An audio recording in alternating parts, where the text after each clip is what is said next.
So hello guys, good morning. This is Mami Sarah. Welcome to my mini vlog. It's been a long since I posted, so here we go again. So for today's ganap, kami ay on the way papunta sa Hinipaan River. If hindi ako nagkakamali, kung Hinipaan River talaga ba yung pupuntahan namin. So samahan nyo kami. Let's go! So, bago kami makapunta doon sa sinasabi ko sa inyo pupuntahan namin, nag-stop over muna kami dito para bumili ng prop kasi nga sobrang init. Alam niyo na pag ganito kainit, ano lang naman ang solusyon, 'di ba, malamig. So, bumili muna ako para sa amin. So, andito po si MJ, si Kelly, and then si JK, and then si Kuya, si Loisa, and si Sky. And then nandito din si Papa, and then si Ninay. Kaya kami nag-decide na mag-picnic dahil umuwi si MJ, si Kelly, and then si Ninay dito sa norte. So, ito yung kaganapan namin ng mga araw na to. So, after ko makabili ng prop, so dire-diretso na ulit kami ng travel namin papunta dun sa Hinipaan River na sinasabi ko. Alam nyo ba na may Hinipaan Falls din, pero hindi na namin yun pinuntahan kasi sabi ni Daddy sobrang layo daw nun. Maraming trike pa ang gagawin bago ka makarating doon. So, at last, nandito na kami.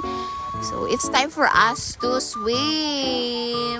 Alam nyo ba, kada umuwi si MJ, may pagbabago ako nakikita sa kanya. Lalo kasi siyang lumalaki. Oh, where are you crying, JK? Mommy is...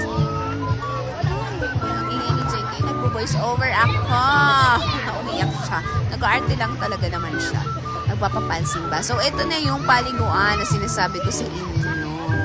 Hindi naman siya gaanong kagandaan, hindi naman din siya gaanong kapangitan. Sakto lang sa taste namin. So, ang sarap lang pumiknik. Alam niyo kung bakit? Pag ang baon ninyo is yung mga pang-picnic na gulay katulad ng langka, sa laing, kulang nga dito yung santol eh. Sobrang sarap din yung santol pang baon pag na-picnic.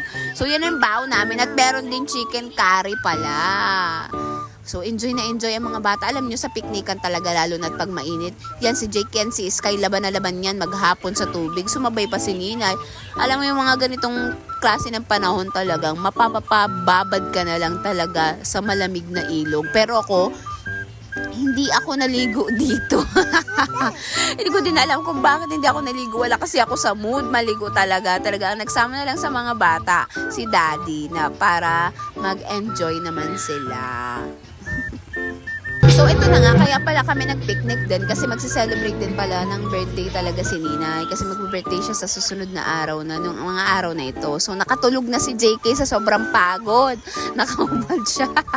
Nakatulog na habang kami, simpleng kwentuhan lang at ngayon na lang ulit kami nagkasama-sama. So, I was saying kanina nga, tingnan nyo yung signage. Papunta talaga siya ng Hinipaan Falls. Mercedes na pala to. Kala ko basod pa rin ito. Yung dulo pala ng basod, papunta na pa rin ng Mercedes. So yes, uwian na. Alam niyo na pag mga ganitong oras, ano pa ang hinihintay niyo? Uwian na talaga. So hanggang dito na lang. See you on my next video. Paalam!